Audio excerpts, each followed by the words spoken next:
I think my new neighbors are trying to eat me alive. I found out why.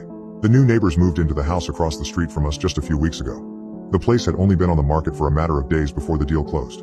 At least, that's what I heard from the real estate agent, which isn't surprising given the housing shortage right now. That afternoon, I was in my office, which is on the second floor of our home, the window of which directly faces the street. The moving truck had been parked there all day, though I found it a bit odd that all I'd seen thus far were movers.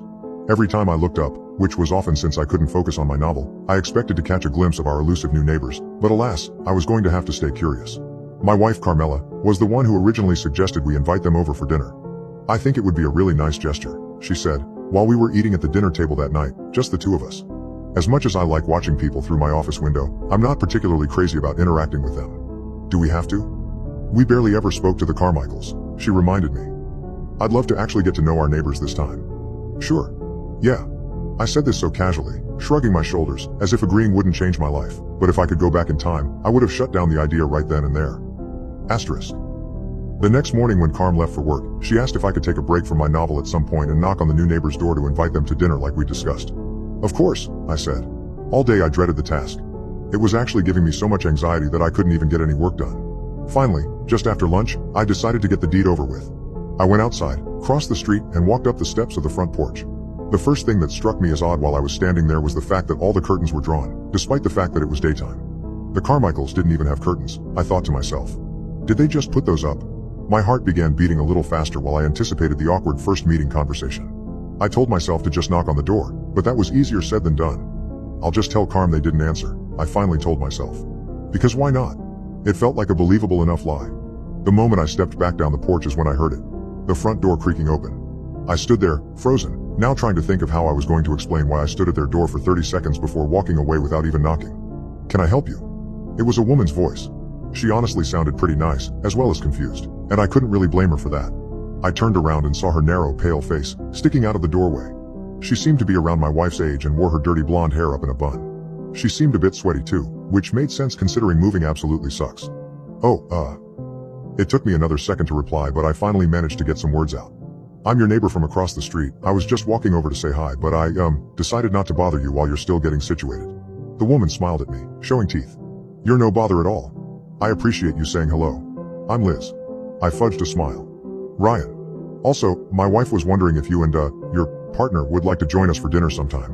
I was careful with my word choice because it had suddenly occurred to me mid-sentence that I didn't even know who lived in that house with her. You're so kind. My husband Dennis and I would absolutely love to come over, Liz said. How's Friday night?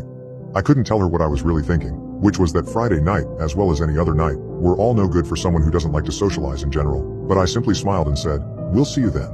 As I walked back across the street to my house, nerves finally under control after completing my one social task for the day, it dawned on me that I probably should have asked if Liz and her husband had any dietary preferences or restrictions.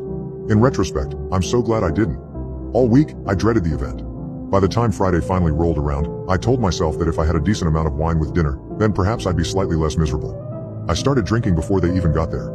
Anyway, dinner was actually nothing special. Liz and Carm seemed to get along pretty nicely, and Dennis was your average, boring husband who wore smudged glasses and probably worked in some boring office downtown. We made small talk. Spoke of the weather, the stock market, recent movies, books, which I lied about finishing. After we finished our food, Liz offered to help Carm clear the dishes and prep dessert. I was silently screaming on the inside when they both walked out and left Dennis and me alone at the table. Time seemed to pass in slow motion. I mean, the guy just sat there, sipping his wine and staring at me. At the time, it felt like such a strikingly dull moment. That's because I didn't know Dennis was about to say something that would consume me for weeks to come. I wonder what you taste like. At first, I thought maybe I'd had too much to drink or that I'd misheard him. I chuckled nervously as I tried to comprehend the statement. What did you say? I asked. Dennis took another sip of his wine before answering. I think you heard me just fine, he said. Then he put his glass down, licked his lips. What the fuck? I thought to myself. Is this guy messing with me? I had no idea what to say. You're not in particularly good shape, Dennis continued. Plenty of fat. Fat means flavor. I was horrified. Waiting for the just kidding to drop. Waiting for him to burst into laughter and say, got you. But he never did. Instead, I watched as a single drop of saliva began to slide down from the side of his mouth. He's drooling, I realized. He's drooling because he's thinking about eating me. That's when the kitchen door swung back open and Carm and Liz came back in, carrying desserts for the four of us. Dennis nonchalantly brushed the drool from his face. I hope you're hungry, said Carm in a sing-song voice. Dennis just loves chocolate cake, Liz added. My heart wouldn't stop thumping. My mind wouldn't stop racing.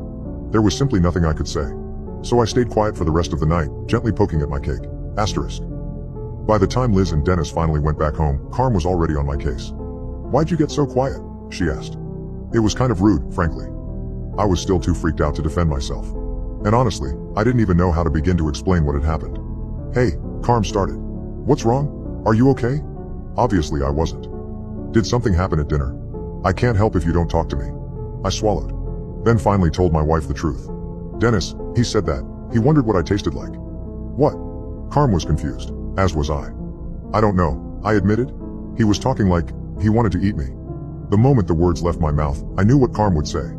And I was right. "That's insane," she laughed. "He was probably just joking."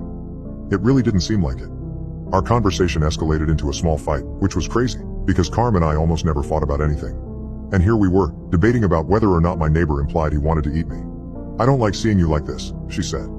"The next time I see one of them, I'll clear the air." "I don't know if that's such a good idea," I said. "I have to," Carm said. "I don't want us to lose our new friends before we even get a chance to be, well, friends." As much as I didn't want her to bring it up to Liz and Dennis, I was also curious as to how they would do damage control. "All right," I finally agreed. That night I didn't sleep a wink. Asterisk. The next morning, I was standing near the front door, saying goodbye to Carm and rubbing sleep from my eyes. "Have a good day at work," I mumbled. "Hey, Liz is grabbing the paper," said Carm. "Let's run over there really quick." "Oh, I don't know." Carm was out the door before I could protest.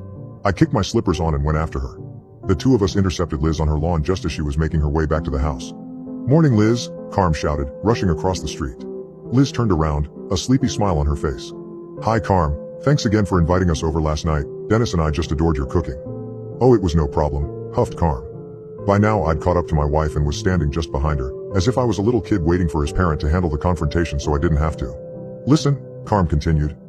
"I'm sorry to bring up such an awkward topic, but apparently Dennis made a joke to Ryan last night and it rubbed him the wrong way." Liz immediately looked apologetic. "Oh my God, what did he say?" Carm and Liz both stared at me, waiting for my answer. "Well, he said, she's going to think I'm insane," I thought to myself. "I'm going to sound like a crazy person." It seemed like he was implying that he wanted to eat me. Carm forced a laugh, apparently trying to lighten the mood. "I know, it's ridiculous," said my wife. "I told him that Dennis probably just has a dark sense of humor. He was kidding. Right?" Suddenly, Liz wasn't smiling anymore. She looked to Carm, dead in the face, then back to me. "Actually, no, he wasn't." My heart was now beating out of my chest. "Excuse me," said Carm. My wife seemed angry now. "I don't find this funny, Liz. I'm quite serious." "As am I," Liz insisted. "And frankly, there's nothing funny about it. Dennis and I have discussed it at length and we've decided that we're going to eat the both of you. Ryan first, then you. And there's nothing much you can do about it." Carm and I stood there, speechless, as Liz calmly walked back into her house and shut the door. I couldn't believe what had just happened. And as messed up as it is, a small part of me was actually glad that this time, my wife wouldn't try to tell me I was crazy for what I'd heard. Once we snapped out of our terrified stupor, we both ran back across the street as fast as we could, slammed the front door shut and locked it. I could barely see straight. It felt like I was having a panic attack, only worse, because at least those pass, with time. I looked at Carm, trying to correct my vision. Everything was spinning. Finally, her face came into focus. There were tears in her eyes. And I could feel them in mine too.